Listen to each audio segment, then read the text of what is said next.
الرحمن الرحيم الذين يتربصون بكم فإن كان لكم فتح من الله قالوا ألم نكن معكم وإن كان للكافرين نصيب قالوا ألم نستحوذ عليكم ونمنعكم من المؤمنين فالله يحكم بينكم يوم القيامة ولن يجعل الله للكافرين على المؤمنين سبيلا صدق اللہ العظیم۔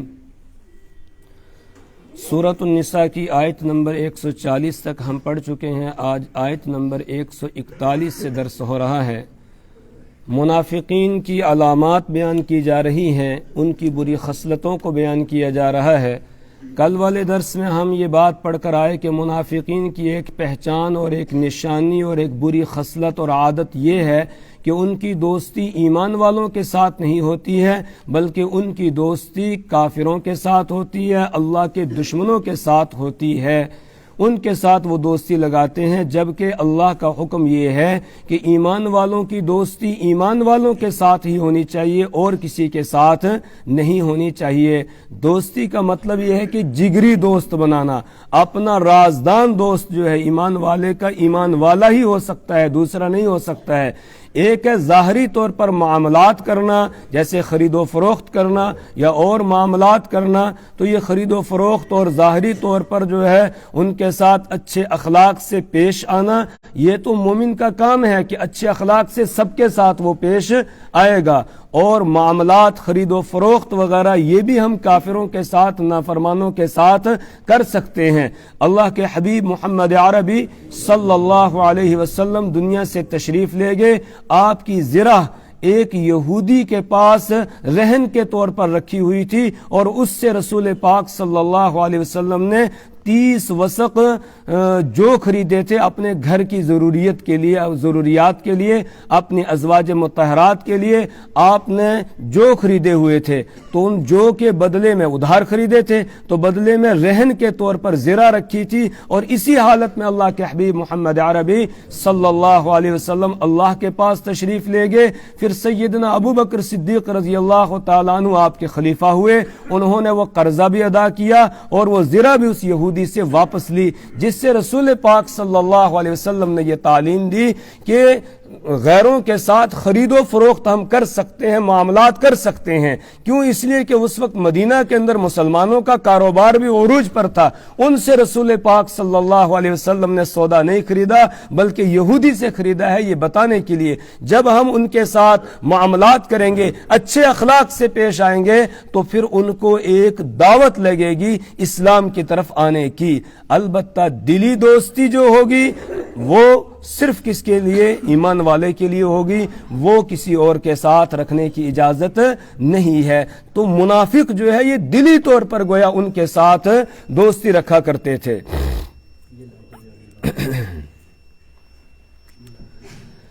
اس کے بعد دوسری خصلت یہ بیان کی جا رہی ہے منافقین کی کہ وہ ہمیشہ ایمان والوں کے نقصان کی تمنا کرتے رہتے ہیں، ایمان والوں پر مصیبتوں اور پریشانیوں کے آنے کی امید میں رہتے ہیں اور انتظار میں رہتے ہیں۔ الذين يتربصون بكم فإن كان لكم فتح من الله قالوا ألم نكن معكم الذين يتربصون بكم، منافق وہ ہیں کہ جو انتظار کرتے ہیں بکم تمہارے بارے میں، یعنی ایمان والوں کے بارے میں وہ انتظار میں رہتے ہیں، انتظار کرتے رہتے ہیں کہ ان کو کوئی مصیبت پہنچے، پریشانی پہنچے۔ جیسے غزوہ احد میں رسول پاک صلی اللہ علیہ وسلم تشریف لے گئے تو منافقین کے 300 لوگ ساتھ ہو گئے تھے، آدھے راستے سے واپس آ گئے اور بس یہی کہہ رہے تھے اب تو گئے مسلمان، اب کہاں یہ واپس آئیں گے، اب یہ واپس آنے والے نہیں ہیں، اور اندر اندر سے بڑے خوش ہو رہے تھے اور اسی طریقے سے پلاننگ کر رہے تھے کہ کسی طرح مشرکین مسلمانوں کے اوپر غالب آ جائیں۔ اسی طرح غزوہ احزاب کے موقع پر اس وقت بھی اور غزوات کے موقع پر بھی اسی طریقے سے یہ تمنائیں کرتے تھے، حتیٰ کہ جب اللہ نے اسلام کو غلبہ بھی دے دیا اور رسول پاک صلی اللہ علیہ وسلم غزوہ تبوک کے لیے تشریف لے جا رہے تھے، اس وقت بھی منافق بس یہی کہہ رہے تھے کہ اب مسلمان گئے اور یہ روم کے ساتھ ٹکرائیں گے، اور رومی تو بڑے خطرناک ہیں، وہ تو بڑے جنگجو لوگ ہیں، وہاں سے یہ کہاں واپس آئیں گے۔ خوشیاں منا رہے تھے اور پلاننگ کر رہے تھے، اب جب مسلمان وہاں جائیں گے اور یہ سب کے سب، چونکہ عام حکم تھا کہ سب کو نکلنا ہے، صرف معذور ہی پیچھے رہ سکتے ہیں، باقی سب کو نکلنا ہے، اور سارے ہی مسلمان نکل کے چند ایک کو چھوڑ کر، جن کا تذکرہ سورہ توبہ میں ہے، تو چند ایک کو چھوڑ کر، وہ بھی صرف گنے چنے 10-12 لوگ تھے، اس کے علاوہ جتنے بھی مسلمان تھے معذوروں کو چھوڑ کر وہ سب غزوہ تبوک میں تشریف لے گئے تھے۔ تو اس وقت منافق یہ پلان بنا رہے تھے، اب ہم فلانے کے باغ پر قبضہ کریں گے، فلانے کے گھر پر قبضہ کریں گے، کیونکہ ان میں سے تو کوئی واپس آئے گا نہیں، یہ سب کے سب وہیں پر ختم کر دیے جائیں گے، ان کو شہید کر دیا جائے گا۔ لیکن اللہ نے ان کی ان امیدوں اور آرزوؤں کو خاک میں ملا دیا اور مسلمان کامیاب ہو کر واپس آئے۔ تو پھر جب واپس آ رہے تھے اس وقت اب منافق پریشان ہو گئے، اب کیا کریں گے؟ پھر انہوں نے رسول پاک صلی اللہ علیہ وسلم کے خلاف ایک پلان بنایا کہ کسی گھاٹی میں ہم میں سے کچھ لوگ چھپ جاتے ہیں، جیسے ہی رسول پاک صلی اللہ علیہ وسلم وہاں سے گزریں گے تو بس اسی وقت ہم حملہ کر کے ان کا کام تمام کر دیں گے، نعوذ باللہ من ذالک۔ اس طرح کا پلان بنایا۔ اللہ فرماتے وَهَمُّوا بِمَا لَمْ يَنَالُوا، اور انہوں نے ایسی چیز کا ارادہ کیا جس کو وہ حاصل نہیں کر سکے۔ تو ہمیشہ مسلمانوں کے خلاف اس امید اور تمنا میں اور آرزو میں رہتے تھے کہ ان کو کوئی مصیبت اور پریشانی آئے۔ اسی کے بارے میں اللہ نے بیان فرمایا الذین یتربصون بکم، منافق وہ ہیں کہ جو تمہارے بارے میں انتظار میں رہتے ہیں۔ فَإِن كَانَ لَكُمْ فَتْحٌ مِّنَ اللَّهِ، بس اگر تمہیں اللہ کی طرف سے فتح نصیب ہو جاتی ہے، یعنی وہ تو انتظار میں تھے کہ مسلمانوں کو شکست ہو جائے، لیکن اللہ نے کرم کیا اور اللہ کے فضل اور کرم سے مسلمان کامیاب ہو گئے اور مسلمانوں کو فتح مل گئی، تو قالوا، اب فوراً دوڑ کر آ جاتے ہیں مسلمانوں کے پاس، آ کر بہیلے بہانے، جی ہم بھی آپ کے ساتھ تھے، ہم جانا چاہتے تھے، بس ایسا ہوا، میری ماں بیمار تھی، میری بیوی بیمار تھی، میرا بچہ بیمار تھا، میرے مال مویشیوں کو کوئی دیکھنے والا نہیں تھا، اس طرح کے بہانے لگاتے اور اس کے بعد کہتے ہم تو تمہارے ساتھ ہی تھے، بس کیا جو اللہ نے تمہیں مال غنیمت دیا اس میں سے کچھ حصہ ہمیں بھی ملے گا، کچھ ہمیں بھی دے دو۔ یعنی لالچ میں آپ مسلمانوں کے پاس آ جاتے ہیں اور آ کر کہتے ہیں الم نکم معکم، کیا نہیں تھے ہم تمہارے ساتھ؟ الم نکم، کیا نہیں تھے ہم معکم تمہارے ساتھ؟ اس طرح کہہ کر اور مسلمانوں سے کچھ حصہ لینے کی کوشش کرتے ہیں۔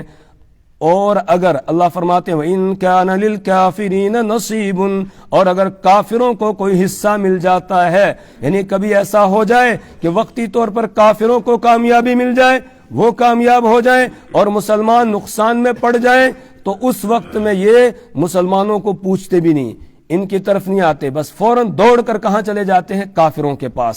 وَإِن كَانَ لِلْكَافِرِينَ نَصِيبٌ، اور اگر کافروں کو کوئی حصہ مل جائے، یعنی وہ کچھ کامیاب ہو جائیں، ان کو کوئی کامیابی مل جائے، قالوا، تو ان کے پاس جاتے ہیں اور جا کر کہتے ہیں أَلَمْ نَسْتَحْوِذْ عَلَيْكُمْ أَلَمْ نَسْتَحْوِذْ عَلَيْكُمْ، کیا ہم تم پر غالب نہیں آ گئے تھے؟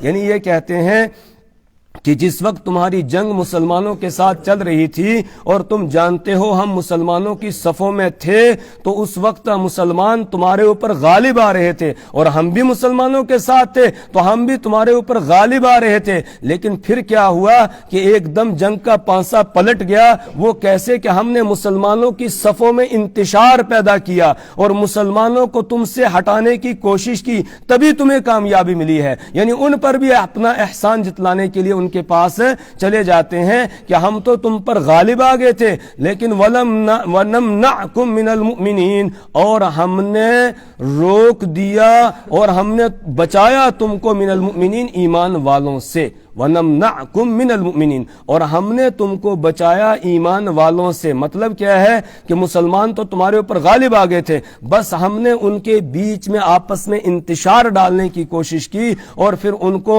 پیچھے کر دیا اور تم غالب آ گئے، تو ہمارا تمہارے اوپر احسان ہے، اس لیے اب جو مال یا جو کچھ تمہیں ملا ہے اس میں سے کچھ ہمیں بھی دے دو، کوئی عہدہ وہدہ ہمیں بھی دے دو۔ تو کبھی ادھر ہوتے ہیں کبھی ادھر ہوتے ہیں، کیوں؟ اس لیے کہ یہ صرف دنیا چاہتے ہیں، آخرت کا ان کو یقین ہی نہیں ہے۔ اللہ فرماتا ہے فَاللَّهُ يَحْكُمُ بَيْنَكُمْ يَوْمَ الْقِيَامَةِ، تو اللہ تعالیٰ تمہارے درمیان فیصلہ کرے گا قیامت کے دن۔ کہ ابھی تم یہ کہتے ہو ہم مسلمان ہیں، ہم مسلمان ہیں، ٹھیک ہے، تم ظاہری طور پر کہہ رہے ہو کہ ہم مسلمان ہیں، لیکن اللہ قیامت کے دن فیصلہ کرے گا اور بتائے گا کون مسلمان تھا، کون کافر تھا، کون پکا تھا، کون کچا تھا، کون منافق تھا۔ اللہ قیامت کے دن فیصلہ کرے گا۔ وَلَن يَجْعَلَ اللَّهُ لِلْكَافِرِينَ عَلَى الْمُؤْمِنِينَ سَبِيلًا وَلَن يَجْعَلَ اللَّهُ لِلْكَافِرِينَ، اور ہرگز نہیں اللہ تعالیٰ بنائے گا للکافرین کافروں کے لیے، علی المؤمنین ایمان والوں پر، سبیلاً کوئی راستہ۔ اللہ کافروں کو ایمان والوں پر غلبہ نہیں دے گا۔ گویا اللہ وعدہ کر رہا ہے کہ منافقوں تم چاہے جو مرضی کرتے رہو، تم الٹے لٹک جاؤ، تب بھی اللہ تعالیٰ کافروں کو ایمان والوں پر غالب نہیں کرے گا، ایمان والے ہی غالب رہیں گے۔ کافروں کو ایمان والوں پر غلبہ نہیں ہوگا بلکہ ایمان والے ہی غالب رہیں گے۔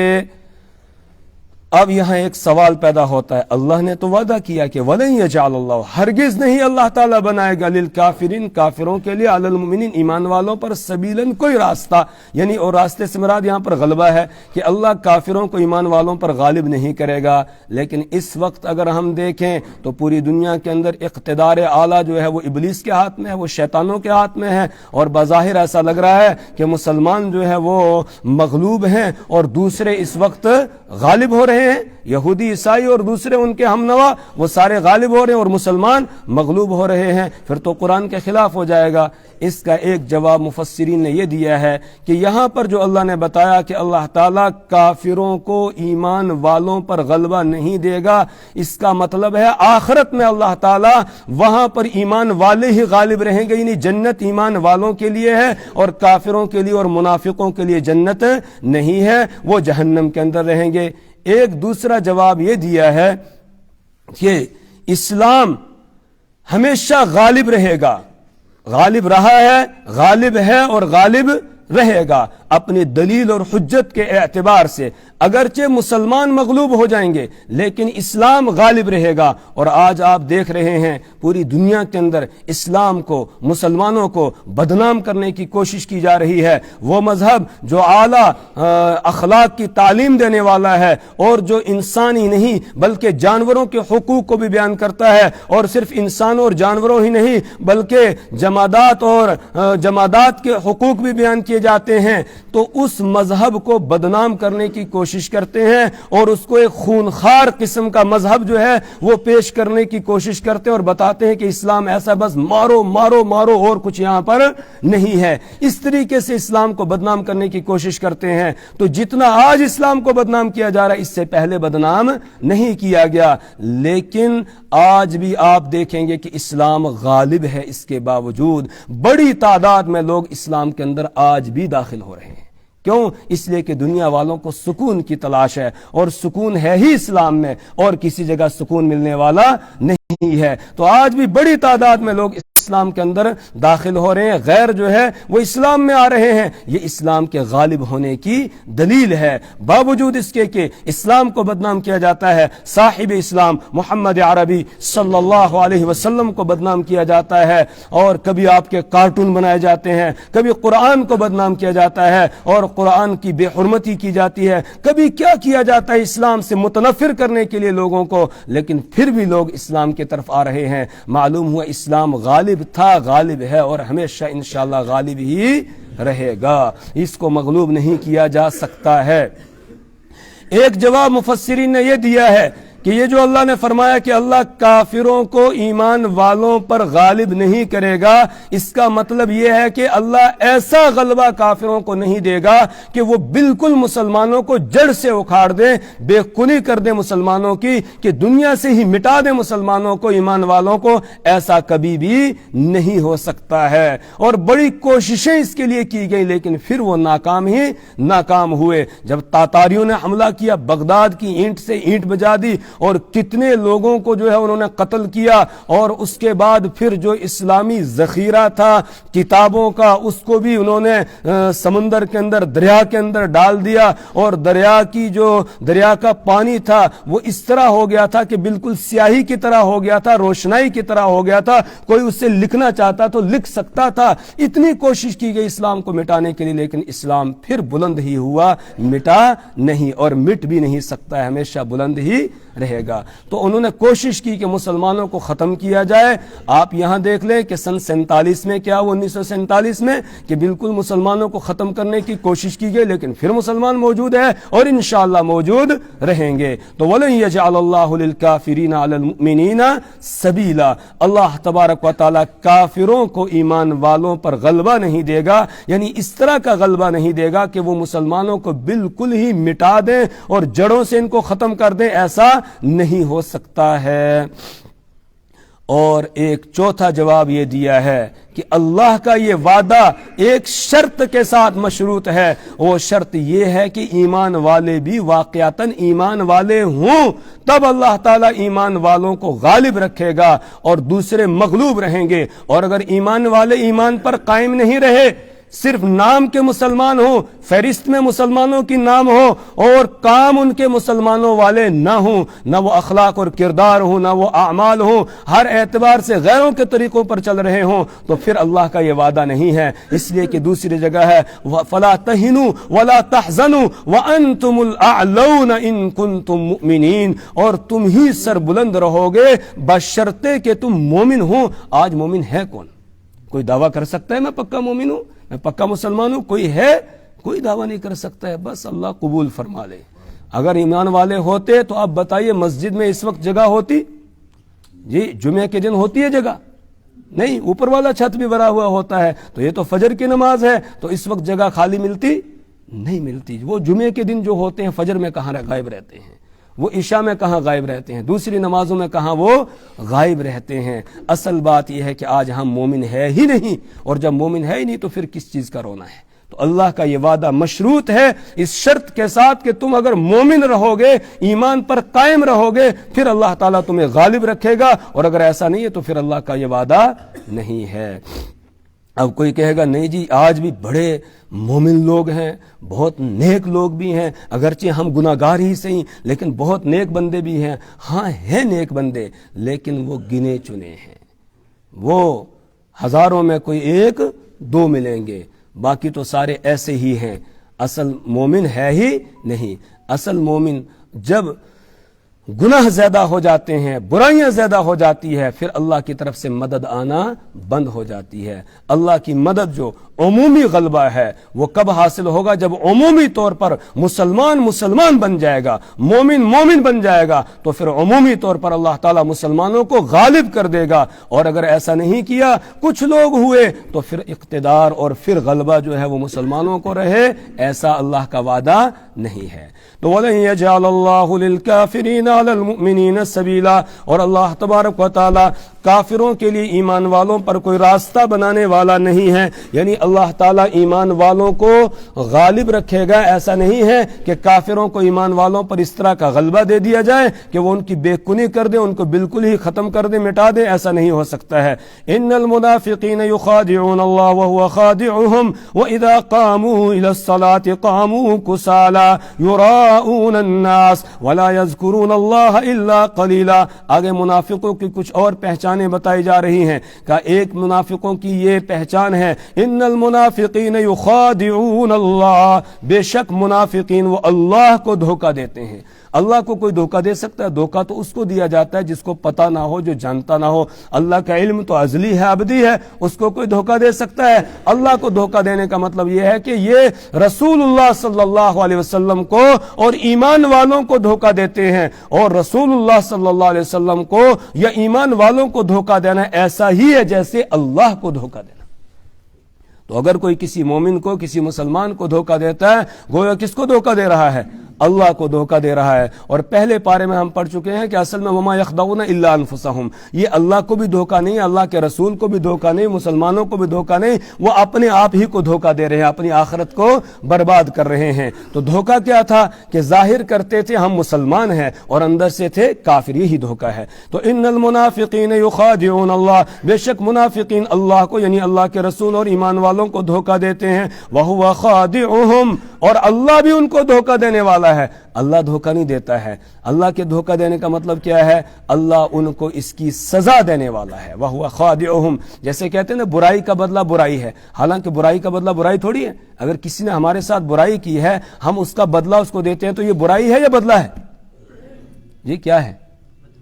بدلہ ہے نا، برائی تو نہیں ہے نا۔ لیکن عام زبان میں کیا کہا جاتا ہے؟ برائی کا بدلہ برائی ہے۔ اسی طریقے سے دھوکے کا بدلہ دھوکا، تو دھوکا نہیں ہے اللہ کی طرف سے، اللہ کسی کو دھوکا نہیں دیتا ہے، بلکہ اللہ ان کے اس دھوکا دینے کی ان کو سزا دے گا، جس کو کہہ دیا گیا کہ اللہ ان کو دھوکا دینے والا ہے۔ وَإِذَا قَامُوا إِلَى الصَّلَاةِ قَامُوا كُسَالَىٰ، اور ایک پہچان منافقین کی بیان کی، جب وہ نماز کے لیے کھڑے ہوتے ہیں سستی سے کھڑے ہوتے ہیں۔ ایک تو یہ کہ نماز کے لیے آتے نہیں ہیں، گھروں میں ہی رہتے ہیں۔ عام طور سے فجر اور عشاء کی نماز میں منافق غائب رہتے تھے، کیوں؟ اس لیے کہ وہ تو دکھلاوے کے لیے پڑھتے تھے نا، وہ تو اللہ کے لیے پڑھتے ہی نہیں تھے۔ تو ان دو اوقات میں اندھیرا ہوتا ہے، اس لیے وہ آتے ہی نہیں تھے۔ اسی لیے رسول پاک صلی اللہ علیہ وسلم نے ایک موقع پر ارشاد فرمایا، ان ہاتین الصلاتین اسقل الصلوات علی المنافقین، کہ یہ دونوں نمازیں یعنی فجر کی نماز اور عشاء کی نماز، یہ دونوں منافقین پر تمام نمازوں میں بھاری پڑتی ہے،